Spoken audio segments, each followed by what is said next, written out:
Intermediate English short story number 8. The Gulistan of Sadi, written by Sheikh सादी. Sheikh Saadi एक Persian poet है. वो 1210 में पैदा हुए थे शिराज में, पर्शिया में. वो बहुत मारूफ शायर हैं और उनकी किताबें पूरी दुनिया में आज भी पढ़ी जाती हैं और पसंद की जाती हैं. उनकी 2 किताबें बहुत ही मारूफ हैं, बोस्तान और गुलिस्तान. बोस्तान को दुनिया की 100 अजीम किताबों में से एक आज भी शुमार किया जाता है. ये स्टोरी हम पढ़ने लगे जी, देखिएगा. Sheikh Saadi was a great story teller. Sheikh Saadi एक अजीम किस्सा गो थे. He speaks to all nations and is perpetually modern. He speaks to all nations, उन्होंने तमाम अक़वाम की बात की, तमाम कौमों की बात की. एंड इज परपेचुअली मॉडर्न, और वो मुस्तकिल तौर पे एक मॉडर्न शायर के तौर पे जाने जाते हैं. मतलब कुछ शायर होते हैं जिनका कलाम ऐसा होता है कि वक्त के साथ उसकी अहमियत या अफादियत कम होती चली जाती है, मान पड़ जाती है या ख़त्म हो जाती है, क्योंकि उन्होंने कुछ ऐसी माफूकुल फितरत या तसव्वुराती बातें की होती हैं जिनकी वक्त के साथ साथ रेलेवेंस या उनकी वाबस्तगी कम हो जाती है. लेकिन सादी ने ऐसी बातें की, इंसान को अपना मौजू बनाया और समाज को अपना मौजू बनाया. तो इंसान और समाज क्योंकि हर वक्त मौजूद हैं और इंसान का जो मौजू उन्होंने इख्तियार किया, उसकी वजह से तमाम इंसानों के लिए हमेशा रेलेवेंट है. सेड एमरसन, तो ये जो कहा है कि उन्होंने इंसानों की और अक़वाम की बात की है, ये एमरसन एक राइटर है, उसने उनके बारे में ये कोट किया है. तो ये कुछ पहले कोटेशंस बताई हुई हैं सादी की ग्रेटनेस के हवाले से कि सादी कैसे बड़े शायर थे. He thought of the Gulistan as one of the bibles of the world. तो बाइबल को एक मुकद्दस किताब समझा जाता है क्रिश्चियनिटी के बीच में. अब एमरसन जो एक इंग्लिश राइटर है, वो उसको दर्जा जो बाइबल के बराबर का दर्जा कह रहा है, यानी कि बराबर से मतलब कि उस जैसी ये किताब है. कि he thought of the Gulistan, Bible का मतलब सिर्फ लाजम नहीं है कि अब वो बाइबल को आप बाइबल के कॉन्टेक्स्ट में लें. अदबी तौर पे इसको बाइबल का मतलब है कि एक अजीम किताब, एक शानदार किताब, एक उम्दा किताब, एक बेमिसाल किताब, एक ऐसी किताब जिसके अंदर जो है ऐसा लगे कि जैसे किसी इल्हामी, जिसमें पैगामात पाए जाएं. इल्हामी यानी कि खुदा से मुतल्लिका.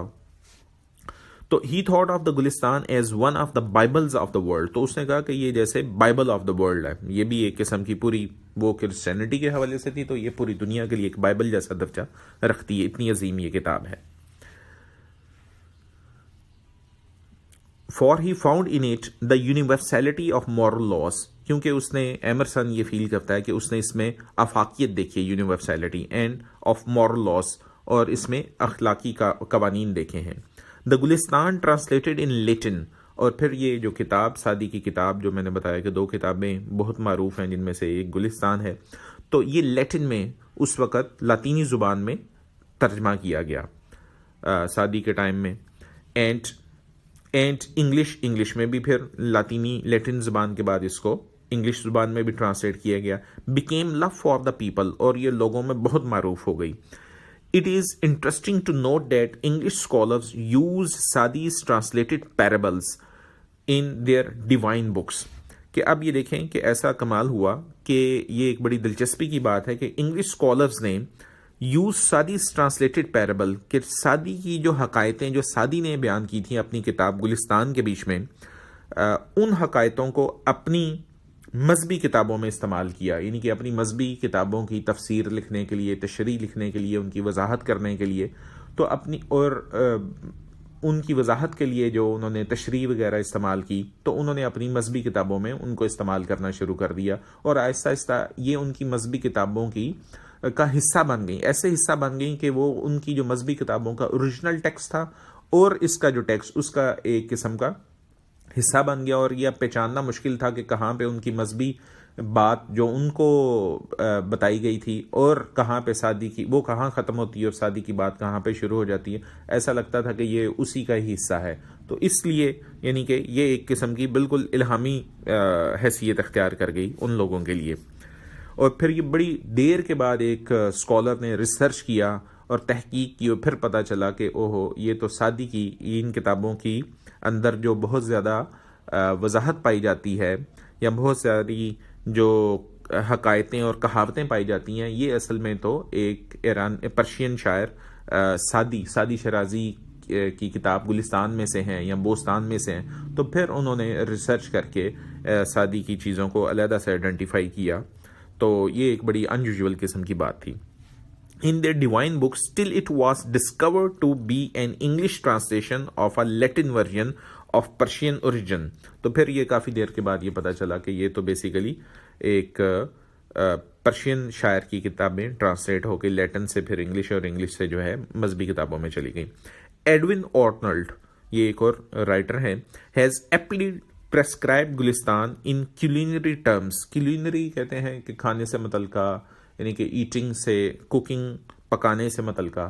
تو جیسے ہم کھانا بناتے ہیں، کھانا پکاتے ہیں، تو اس طرح سے کیولینری ٹرمز میں اس کو اس نے بیان کیا ہے.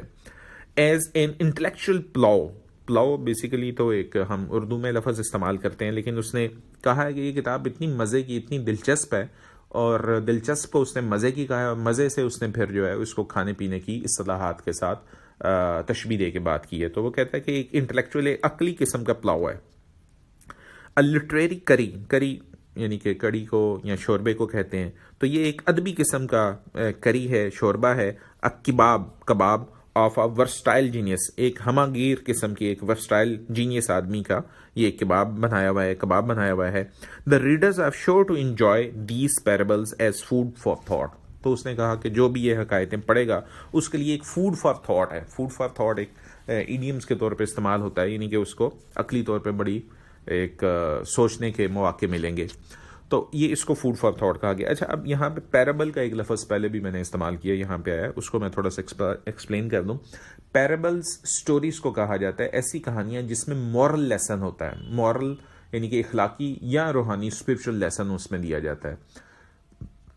اور یہ ایک نصیحت اور اصلاحی کہانیاں ہوتی ہیں، نصیحت کرتی ہیں. تو یہ سعدی کی جو کہانیاں ہیں وہ زیادہ پیرابلز کہلاتی ہیں کہ ان میں ایک مورل لیسن ہوتا ہے. کہانی کے آخر میں یا کہانی کے درمیان میں ایک اخلاقی سبق پایا جاتا ہے. بالکل ایک اور لفظ استعمال کیا جاتا ہے پیرابل کے ساتھ، فیبل بھی بیٹا سٹوریز ہوتی ہیں، لیکن وہ سٹوریز ایسی سٹوریز کو کہا جاتا ہے اس میں بھی ایک مورل لیسن موجود ہوتا ہے. لیکن ان کہانیوں میں جو کردار دیے جاتے ہیں وہ اینیمل کے لیے جاتے ہیں، جانوروں کے لیے جاتے ہیں، جنوں بھوتوں کے بھی لیے جا سکتے ہیں، پرندوں کے بھی لیے جا سکتے ہیں، یا درختوں اور بیل بوٹوں کے بھی کردار ہو سکتے ہیں. درختوں سے باتیں ہوتی ہیں، پرندوں سے باتیں کی جاتی ہیں، اور جانوروں کے ذریعے باتیں. تو ان کریکٹرز کو جیسے ہم طوطا مینا کی کہانیاں سنتے ہیں، ہاتھی کے بارے میں کچھ اسٹوری ہمیں بتائی جاتی ہے، بھیڑ اور بکریوں کے بارے میں ہمیں بتایا جاتا ہے. تو یہ جو کہانیاں ہیں وہ فیبلز کہلاتی ہیں. اور یہ جو ہے یہ پیرابل ہے جس میں کردار تو انسانی ہوتے ہیں، لیکن اوور آل اس میں ایک سبق دیا جاتا ہے، اخلاقی سبق دیا جاتا ہے آخر میں. جی، یہ ایک انٹروڈکشن تھا اس کا.